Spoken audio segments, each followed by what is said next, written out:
noted our curriculum as set forth in our outline of academic program, you will note that one of the subjects which we have considered important is the philosophy of history. And so this evening we will present the first of a series of discussions bearing upon this subject. And as it seems that history is a rather sterile subject, as generally considered, we would like to do something, if possible, to point up its importance from the standpoint of its effect upon our daily living and daily thinking. First of all, what is history? The word is broadly used in two meanings. History is basically events, actual occurrences, factual happenings.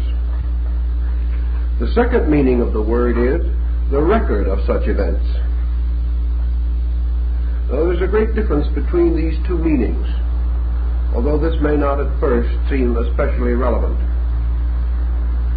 The fact of happenings we cannot deny, but the records of these happenings are not always as authentic or complete as we might desire.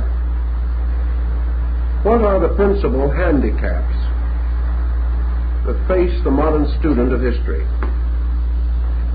Let us go back to perhaps the most challenging part of the historical perspective, and that is origins. All origins relating to our cultures and our societies are obscured by a mystery which we call the dark curtain of history. We can go back a certain distance, and beyond that point we fall into uncertainties. Perhaps the greatest basic reason for these uncertainties is the inadequacy of ancient recording.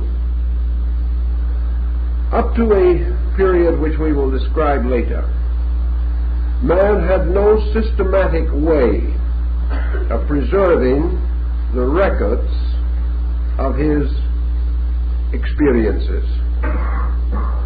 And this immediately gives us another interesting sidelight. Ancient history did not depend primarily upon the importance of events, but upon the nature of the materials upon which the records were kept. Thus, a vital and important incident recorded on a perishable medium may disappear, and did, whereas a less important event upon a more enduring medium, preserved upon stone or cut into marble or cast into bronze, may have continued for our admiration. So the first hazard of history was writing materials. The second hazard was that histories must be written, to a measure at least, by contemporaries, in order that later historians may draw upon source material. This material must have existed. And in each generation and each century, man determined, in the light of contemporary emphasis, that which was important and that which required or justified perpetuation. Thus, as we go backward in our historical research, we observe only certain episodes or incidents clearly preserved for us. For such reasons as this, ancient records relate primarily to religion and history. History in the sense of dynasties, rulers, princes, and powerful persons who profoundly influenced the psychological attitudes of their contemporaries. Likewise also, it was the king and the priest who had available the materials, the means for the perpetuation of accounts. It follows from this that the royal records and the ecclesiastical records are the oldest and the best preserved. Even in these, however, there are differences and difficulties. The fall of dynasties, particularly in Egypt, resulted in the obliteration of previous records. And the decline of faiths often caused old records to be destroyed by new cults wishing to remove all record of their predecessor. Thus we have vandalism as well as the natural circumstances of time gravitating against the preservation of history. We also realize that when histories are written by a limited group of persons, particularly privileged or prejudiced persons, we cannot depend entirely upon their validity. In the Greek period, one scholar stood very firmly and said, "The non-factual historian is a traitor to the ages." And this is true, essentially, because if we receive biased accounts of previous occurrences, the important philosophical contribution of history is damaged. History today is approached more or less psychologically. We are not so much interested in the events which at one time dominated public attention. We are interested in the relationships between events. We are interested in penetrating the sequences of causes and effects. We want to understand why it came about that certain insignificant minority groups rose to power and world position. We also want to know the machinery which toppled great empires into oblivion. We want to understand the operation of cause and effect as this is recorded in historical annals. Thus we come to what has been termed the morality of history. The evidence that history is a broad justification of the great ethical and moral institutions which men have cherished from time immemorial. We like to believe that from the contemplation of history we may gain useful instruction for the conduct of our own affairs.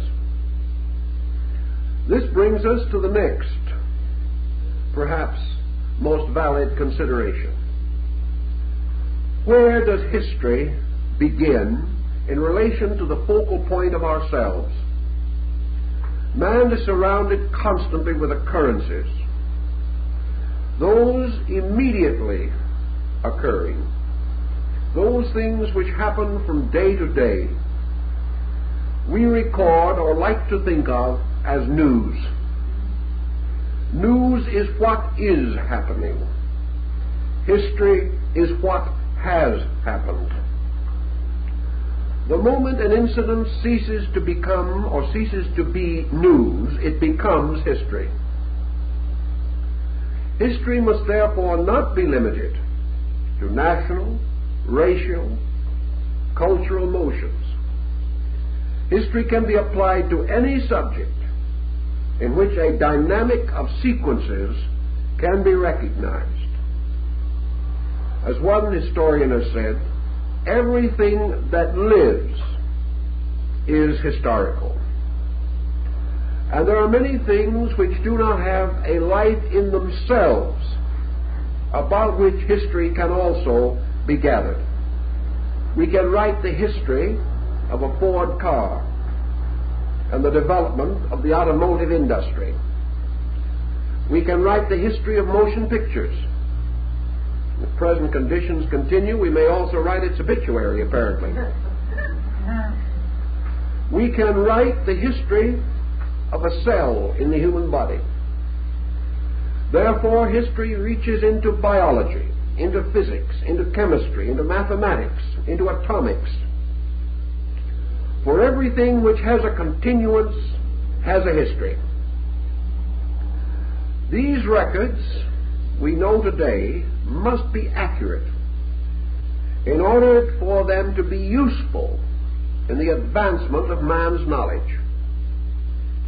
During the 16th and 17th centuries, histories of strange things are included. Lord Bacon, for example, wrote a work entitled The Natural History of Winds, in which he collected various material bearing upon air currents, storms, and other astrophysical phenomena, on the assumption that the gathering of all forms of statistical information constituted a form of history.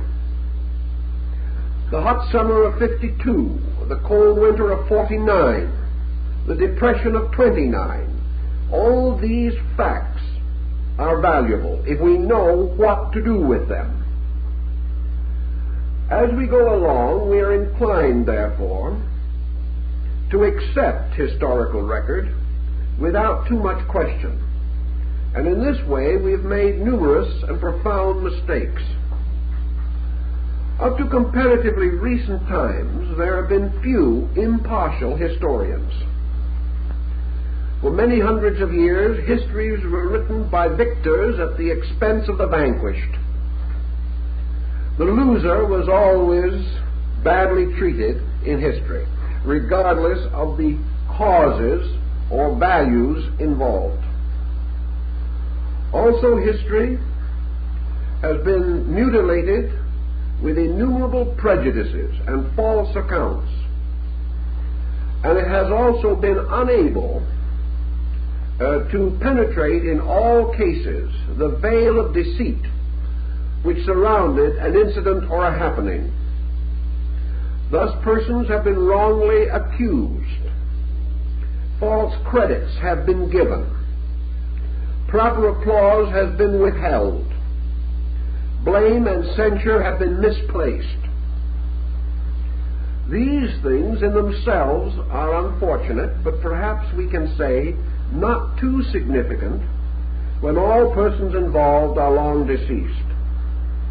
The real significance lies in this philosophical descent of history, in which every error becomes a weak point in a chain of logic or in a chain of research, and may cause us to come to faulty conclusions about processes or attitudes which we should hold today. It is useless to say that the individual can escape history. History is a psychological force in the life of every person, even among so-called illiterate savage groups. Oral tradition, which is their form of history, has a vital effect upon the survival of customs, beliefs, fears, hates, affections, regards, friendships, jealousies, and feuds. Perhaps the most desperately detrimental factor in European civilization has been its perpetuation of international, interracial, interreligious feuds, which have become the dead causes of continuing living disaster. Thus, history becomes vital to us. And until the 20th century, or certainly the 19th, very little effort was made to record the history of peoples. The so-called private citizen was forgotten by history.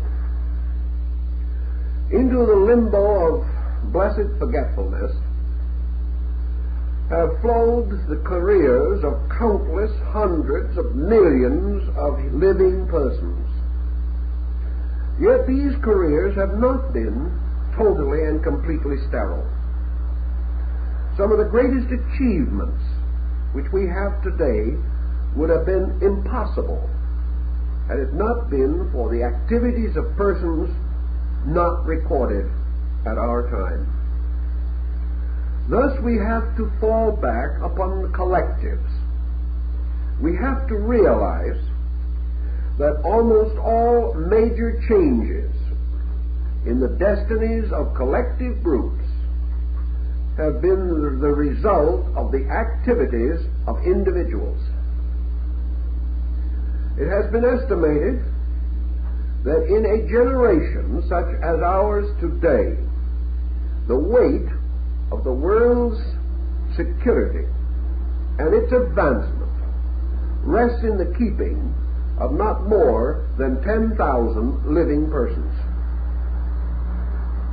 All the rest are dependent upon this small group in some way. It may be that it was only a sentence that someone uttered that would cause millions of others to move, but that one person, remembered or forgotten, who sparked the change or incited the motion, is still the guiding and dominant spirit. Thus history is actually also the record of man's acceptances and rejections of various policies, attitudes, pronouncements, convictions stated long ago by individuals, in turn perpetuated first by small groups. We know, for example, that it would be impossible today to estimate the effect of the teachings of Jesus of Nazareth. One man preaching on the Sea of Galilee has changed the course of billions of human lives. We may say the same in Asia, that it is almost impossible to estimate the effects of the teachings of Gautama Buddha. These effects continue. It is not likely that during his lifetime Plato ever had more than 200 or 250 followers. Probably less. It is doubtful if the dialogues of Plato existed in more than 20 copies at the time of his death. And yet there is no political structure or social institution known to the civilized world today that has not been affected. These things have unfolded and continued, increasing in a strange and mysterious manner. What does this tell us from an historical perspective? It tells us that ideas are all subject to the censorship of history. By this we mean that they must pass through time, and in their descent through time they are applied by a variety of individuals to a variety of purposes. If these applications fail, or the ends are inconsistent with the needs, the material or idea is rapidly lost. It disintegrates. It disappears. Now you might say that none of these older records actually disappear. They do in the course of time, but perhaps time again must be more carefully analyzed. The British Museum at the present time contains probably 14 million volumes. It is the greatest accumulation of books in the world. Of these almost innumerable, inconceivable volumes, there are thousands, probably hundreds of thousands, which will not be touched, opened, or read in the next 1,000 years. The persons who wrote them exercised prodigious influences at certain times, but these influences have not survived the changes of history. and have lost all vitality for us today. I can think of one early group of sermons by a prominent divine who was greatly honored in his own day and was an outstanding exponent of hellfire and damnation. In this generation, he is not only seldom read, but his name is not even generally known, and there seems to be no reason to stir up a situation by mentioning it at this time. It is far happier that he be allowed to rest in the desuetude of limbo. Thus, persons great, prominent, or important in their own day disappear from our remembrance, and others, almost forgotten, are suddenly revived or brought back to our attention because we have suddenly learned to appreciate or recognize some value, or have come into some situation which they anticipated, or have sensed in them a prophetic mood about the shape of things which now concern us. Thus, history is a sieve, constantly sifting out and separating the living and the dead. Living not in the sense of bodily existence, but living in the sense of idea. Dying not of body, but dying of idea, which is no longer valid or no longer important to us. Thus, history tells us an important lesson. It tells us, for example, that there is nothing changeless but change. It tells us that life as we know it is a continuous, dynamic unfolding of potential. That everything that exists grows, and everything that has being obeys the discovery of Galileo. It moves. It has within it motion. And history is a record of qualitative motion, as well as the descent of families or of states or of nations. As we go back over history, therefore, we are reminded not only of the episodes which it preserves, but of the silences which it also keeps. We are aware of the tyrannies of the past. We observe man's inhumanity to man.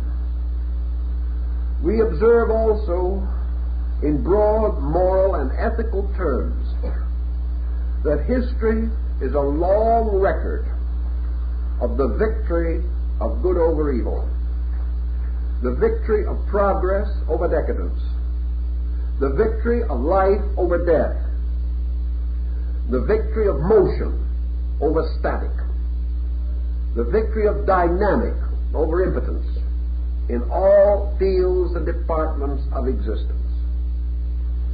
History is also the optimistic reminder that in the midst of days when everything seems to be going wrong, that history is the record of a slow but inevitable growth. And history is also a reminder that growth cannot be without interludes of decline, but also that life and death, growth and decay, progress and deterioration, these forces operate simultaneously. And the descent of every culture has had contemporary ascent of other cultures. The falling of a nation corresponds in time to the birth of a nation. And while each individual in history has departed, the great vital motions of human experience and activity go on unbroken. So history is the story of the victorious survival, the eternal resurrection of life from death, of the new from the old, of light from darkness, a reminder that every night must end in dawn, just as surely as every day must end in night. And as history is the valid account of an eternal restoration, a continuing resurrection, as insistent and inevitable as the seasons which follow themselves in nature, so we can understand why ancient peoples, in their allegories and symbols, associated the story of history with the great cycle of the phoenix. Now this brings to us perhaps a key to one of the most interesting and remarkable fables of the past. A fable which factually and actually we cannot fully explain today, simply because of the imperfections of history. But enough has descended to us to be able to restore, in part at least, the broad pattern of this symbolical concept. Ancient peoples, including the Greeks, the Egyptians, the Persians, the Hindus, and the Chinese, and a little later the Japanese, all shared the belief in the existence of a strange and fabulous bird called the phoenix. In the ancient belief, particularly in the Mesopotamian and North African areas, only one of these birds lived at a time. The Chinese said that there were a pair. But the cycle of the phoenix was the life of this bird. And this bird, when it died, first built a nest of flames in which its body was consumed. And as it died, its body burst open, and the newborn phoenix came forth. Therefore it was born of fire and of death, and as such was represented in ancient symbolism, usually as a bird similar to an eagle, surrounded by flames, with wings spread, as though soaring upward to the sun. The phoenix to the Egyptians and most other ancient peoples was a symbol of immortality, but it was also the symbol of a time cycle. Rhodius and many others have left us records of the phoenix. Cicero mentions it, so does Seneca. And in the story of China, we have it preserved for us in a strange bird resembling a crested pheasant. It comes to us also as the quetzal bird of Central America, of the Aztec and Mayan cultures, and it is the thunderbird of the North American Indians and the totem Indians of the Northwest. This bird was a symbol of priesthood, because in ancient times the logographi, or the keepers of the words, historians, were priests. When the time came to devise a symbol for the Great Seal of the United States, the original design was a phoenix, because it was definitely an emblem of restoration, of regeneration, of resurrection, of the attainment of freedom, and of the victory of life over death, of light over darkness, and of wisdom over ignorance. Many cycles were attributed to the phoenix. Some of them have a fair relation to the great sequences of the equinoctial motions, others to the great metonic cycle of the moon. But perhaps the most interesting and mysterious cycle of the phoenix is not directly associated with any of our known astronomical cycles. For in Egypt, it was frequently said that the life of the phoenix was 600 years, and at the end of every 600 years it flew into the desert, built its flaming altar, and there died, and that it was then reborn, and that therefore every 600 years there was a vital rebirth of history, a vital resurrection within the life of man, a restoration of the great social institutions which constitute the foundations of human experience. This is an intriguing thought, and while obviously a great deal of necessary information to fill in this story cannot be found, can no longer be differentiated, because even in some of our best histories, events are not placed within 1,000 years, particularly after about 3500 BC, or rather before 3500 BC. Still, we can do considerably in attempting to clarify the possibility of the phoenix cycle. Before we go into this, however, there is a philosophy involved, which I think we should also consider. History tells us that every motion, every institutionalized procedure of human experience contains within itself two factors, two intimately associated elements. One is the vitality by means of which it shall live, and the other is the defect by which it must inevitably die. Therefore, everything that lives has the cause of its own death within itself. Every institution endures because of its strength and perishes because of its weakness. Thus, strength and weakness must exist together. And wherever institution exists, the corruption of that institution is almost inevitable. In fact, we have never been able to produce a system within which the essence or substance of its own ultimate deterioration does not exist, any more than we can possess or develop a human body in which the cause of its own ultimate decease is not present. One famous physicist and biologist observed some years ago that man begins to die the day he is born. Races begin to die the day they are born. Everything that comes into this world by that very circumstance is subject to dissolution.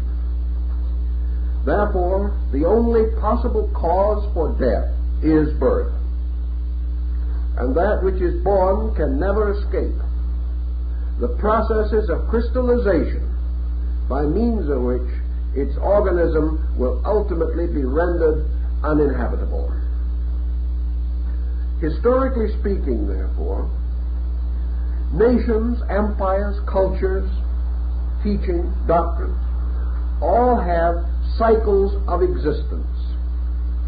And the ancients divided these into various sequences using a basic unit of 600 years when applied to a social problem or to a political entity, as we may use the ancient biblical unit of 60 years and 10 in measuring human life.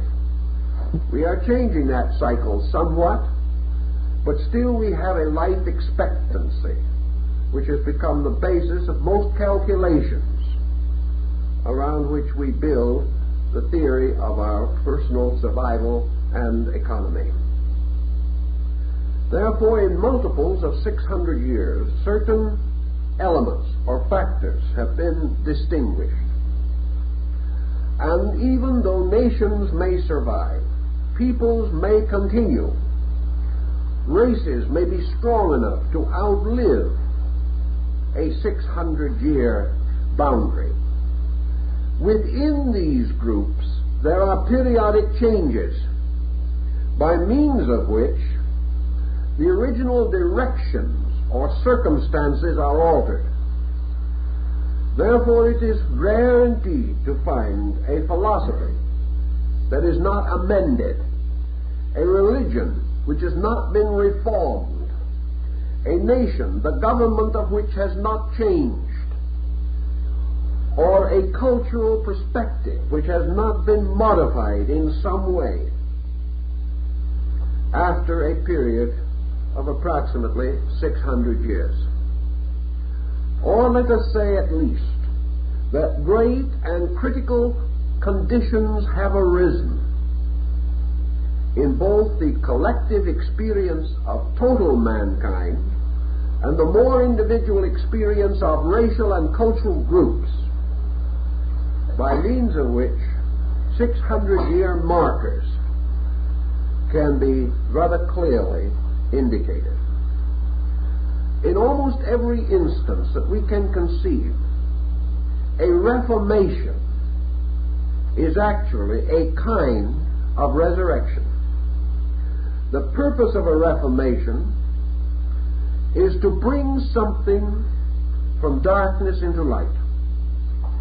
In this way, correcting a serious error, restating the direction of a purpose, rescuing ideas from the crystallization of institutional organization, breaking away from decadence to preserve progress, or in more recent times, the rededication of institution to the service of individual. This being the outstanding motive behind social existence as it is today. Now, we've mentioned that it's pretty difficult to go back into the early periods of human life and find historic records which give us clear perspective. Such records as we will find, as already noted, will most likely be of a political or a religious nature in the early periods. The only other type of record that we may find will be an important mass motion of peoples, like a migration. Such records will also often be punctuated by a distinct change in religious perspective, the rise of a moral code, or the redirecting of a spiritual destiny for that people, a revelation, the advent of a Messiah, the emergence of a great modifying change. As we go further back, we must sometimes go through centuries in which we have no record except legendary. And we must accept that mythology can be, and often is, prehistoric history. That due to inadequate records, the relationships of events have been lost. But sometimes, even in the corruption of history, psychological relationships have been preserved by mythological incidents, as in the fables of gods and heroes, and in the fabulous accounts of the foundations of peoples. For in most instances, even today, in the search for the origins of ancient cultured groups, we have nothing but mythological material with which to work. Myth must therefore be regarded as psychologized history. It must be regarded as man's attempt to validate the laws of cause and effect involved in the emergence of his own destiny from a prehistoric veil or from an unknown historical background. Taking, however, a chronological sequence, I noted down and jotted a few things which perhaps will have a bearing upon our 600-year cycle. Now, these are not taken from a work in which this cycle was of the slightest significance. It's just one of those plain, old-fashioned, prosaic histories in which, however, the author attempted a valid and careful arraignment of his dates and facts. Part of this material is taken from Major General Furlong's Rivers of Life, and it will show you certain points which I wish to make. In this particular work, he places the date 3600 B.C. as that of the rise of the great Egyptian ritual which we call today the Book of the Dead. He says that at that time, forces and persons unknown, because we know no name at that period of any individual, with the possible exception of a few pharaohs who were not the motivating factors, that at this time there arose among the Egyptians the great conviction of the immortality of man and the belief in a relationship, a moral relationship between conduct and spiritual destiny. In other words, at that time, the Egyptian took upon himself the full impact of the great funeral text or mortuary inscription beliefs that a good life, well lived, ensured the future state of the soul. This, therefore, would be a very great mark, because we know that such a belief did not exist at that time in the Grecian states, and we have no evidence even of its existence in Asia. No historical evidence. We have mythological report, which may be true. But General Furlong points out this date as a very certain one upon which to base one of the most important spiritual convictions, which were later, one of the convictions which were later to profoundly influence the entire record of human life. Dropping, in this case, down toward the Christian era, from 3600, 600 years, to about 3000 B.C. And let us see what was happening at about that time that might have some bearing on us. According to the Hindus, this date corresponds approximately with the beginning of the Kali Yuga.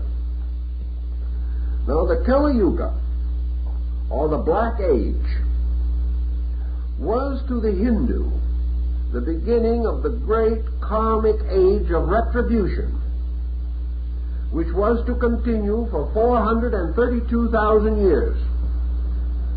And we are now enjoying ourselves in about the 5,000th year of the Kali Yuga. And the Hindu, describing in his ancient sacred books the conditions of the Kali Yuga, says that during this great period, men shall remember and observe certain things. First, that every man who has an elephant shall be called a Raja. Substitute Cadillac for elephant, and I think you get the idea. In other words, every man who is rich is a prince. The second thing that will mark the era is that man shall depart from the law and during the Kali Yuga shall develop great systems of philosophy or science which deny the existence of God. That was written 2000 B.C.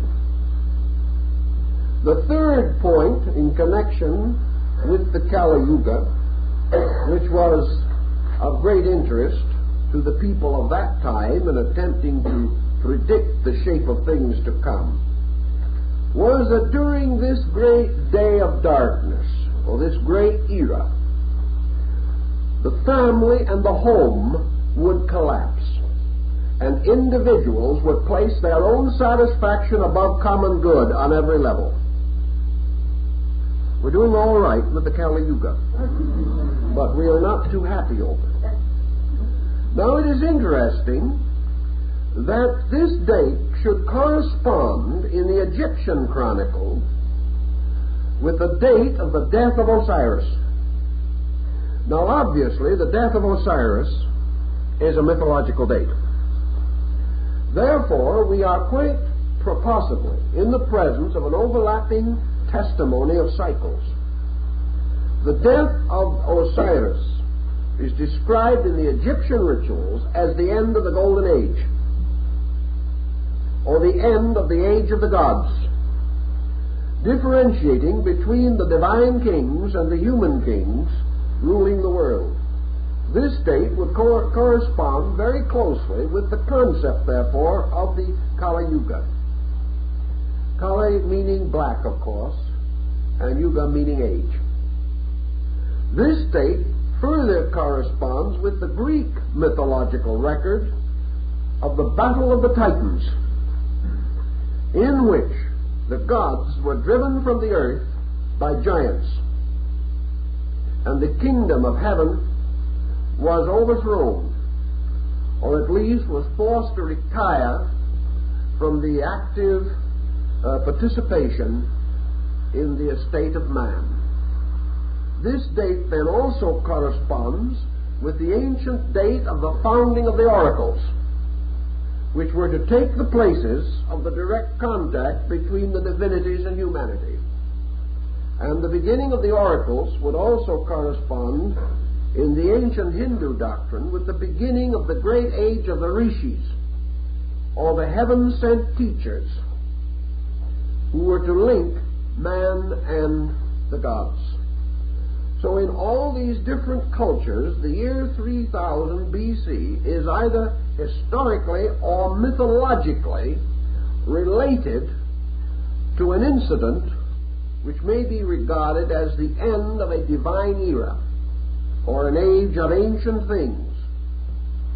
Now, continuing on our descent, we come to the year 2400 B.C., and for reasons which he does not give, the great German Orientalist, Professor Max Müller, says that the year 2400 is the year which dates the keynote of universal religion.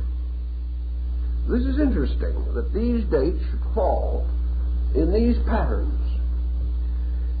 Müller believed that at that time he was able to trace the rise of a common spiritual conviction extending throughout ancient cultures and binding them together and establishing the foundation for the later interchange of philosophy, science, religion, art, and culture.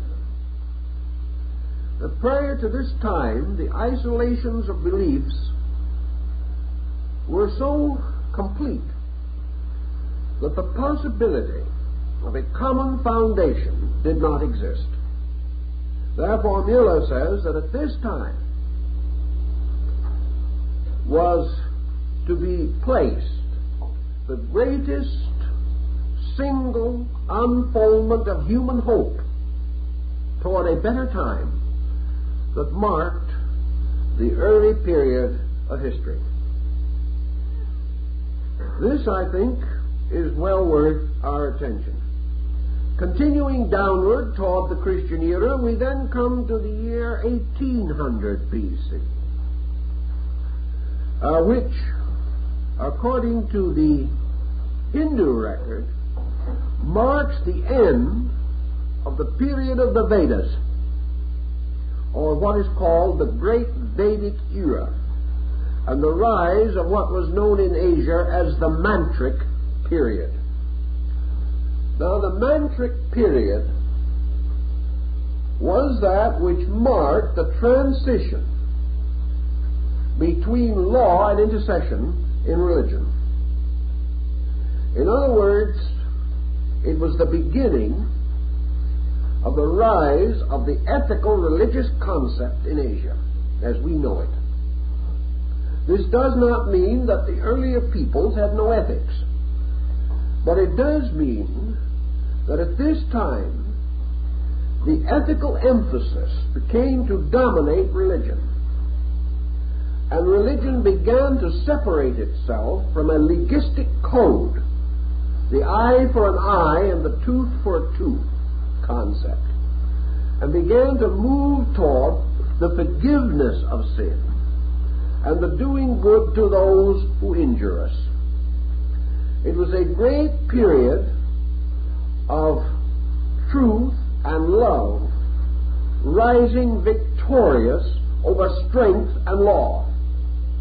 It was the victory of love over law, not the dissolution of law, but the reinterpretation of law, so that the strength of God and the power of God began to be deeply considered as the love of God.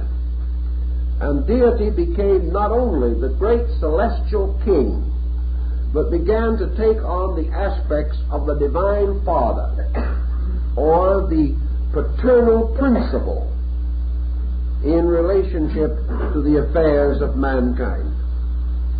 This period also corresponds fairly closely with the Jewish Exodus and the rise of another group of important culture factors, the rise of a powerful monotheistic teaching in both Egypt and the Near East, a redefinition of deity, and greater emphasis upon the worship of deity as this related to the continuance of the life and happiness of the individual. In other words, personal worship taking the place of state ceremonialism as a form of religious observance. The year 1200 in Asia, 1200 B.C., dates the birth of Rama, the great avatar of Vishnu, and is the great cycle or period of the Ramayana, or the great classical work, which was also a powerful landmark not only in Asia but in other parts of the world. The Ramayana introduces us to a new concept of human relationships. It is the beginning of the glorification and deification of the natural relationships of human beings. In the Ramayana, the faithful husband and the faithful wife emerge as performing the ritual of faithfulness, that affection for one's brother, common regard for other human beings, emerges as part of the basic ritual of religion. So we see great and peculiar steps moving downward. This period also coincides with the period of the compilation of the oldest 14 books of the Old Testament, the beginning of the rise of religious literature as we know it today. For prior to that time, a work such as the Bible or any collection of essentially religious works were comparatively unknown. Prior to that, most of the so-called sacred writings were in the form of epics. relating to the origin and histories of peoples, but not emphasizing a class of spiritual writings set apart as scriptural or constituting holy text. The next period then, after that, comes to 600 B.C. And it is there that we wish to pause for the rest of the evening, because that's where we have to do our work tonight. And this has been well called and pointed out to us as the era of the ancient teachers. Sometimes we wonder at the extraordinary circumstance that so many of the most important leaders and important motions in the development of our religious, historical, philosophical, and scientific life were contemporary at that time. Not only were they so contemporary, but there were tremendous changes in the political map of the world. There were great changes within the structure of peoples. There was the rise, for example, of the democracy of the Greek states. There were great and important reformations in Egypt. There were profound changes in the philosophies and sciences of India and China.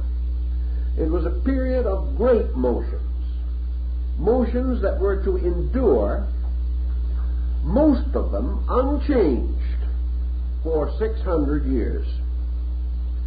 They then continued to endure, but there was not one of these motions that did not pass through a marked reformation 600 years later. So we can begin to consider this era of the ancient teachers. And we know that alive at one time, or very nearly at one time, some facts a little difficult to historically date, but we can say this: within 100 years there flourished Confucius and Lao Tzu in China, Buddha in India, the last of the Zoroasters in Persia, Pythagoras in Greece, and several lesser luminaries, including the so-called great sophistic school of the Greeks, and the rise of several minor sects in India and China. Thus we have living together a number of the greatest thinkers that we know, who were also living at the time when the great integration of the Old Testament was at its height. For we know that the Old Testament, or the Septuagint version as we know it today, was in the process of compilation, and that most of the books of the Old Testament that we now have were either revised completely or brought into powerful new organization between the 5th and 6th centuries B.C. This whole period fits together and results in the emergence of a group led almost immediately by Socrates, and continuing on with pressure and force throughout the civilized world. We have no proof that these men met, although we have certain possibilities. We have reason to believe from the ancient Chinese annals that Confucius, as a young man, did meet Lao Tzu as the older teacher. The tradition, I would say, has reached a degree of being semi-historical. It is rather strongly supported, and there seems no reason to consider it incredible. There is also a definite tradition among the Greeks that Pythagoras did study with the last of the Zoroasters. This, however, is open to some question, for the reason that the term may have been applied to a priesthood rather than to a person. as the Zoroasters or Zarathustra's. It may have been a term to cover the fire priests of Persia. We are not absolutely sure.